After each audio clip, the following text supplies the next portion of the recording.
the key to my success in life is my willingness to be who I really am.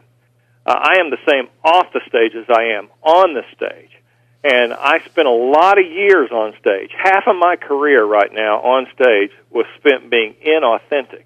I was very successful, but I was telling people what everybody else told them. I was talking about, I was your typical motivational guy. I said, you know, just be happy and think positive thoughts and all that sort of stuff, long before the Shut Up book came out.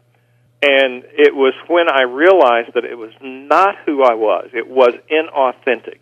And I went through a true midlife crisis in my life where I just crashed and burned. I hated my audiences. I hated my business. I hated myself.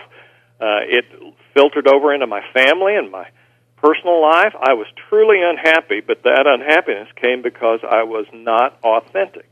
And I had to come to grips with that lack of authenticity and say to myself, I'm willing to go on stage and say what is my truth. If they like it, fine. If they don't, I'll walk away and do something else. How freeing was that for you, Larry?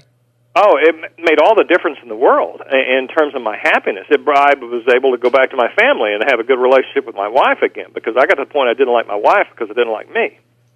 And from an audience standpoint, you see, I believe in terms of speaking, people don't care what you have to say. They don't even believe what you have to say. They don't pay attention to what you have to say.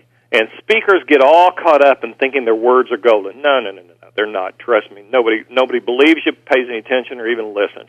However, they will pay attention, and they will listen to see if you believe what you have to say. Big difference. And so when I used to go on stage and give a great speech, and people paid me very, very well to give that speech. But at that point, it was just a speech. And when I walked away from giving the audience a speech and walked on stage and gave my speech and said what was really important, that's when I became phenomenally successful. I know when I went through that crisis and I walked on stage the next time, a guy heckled me. And when he heckled me, it just hit me. And I wasn't used to being heckled.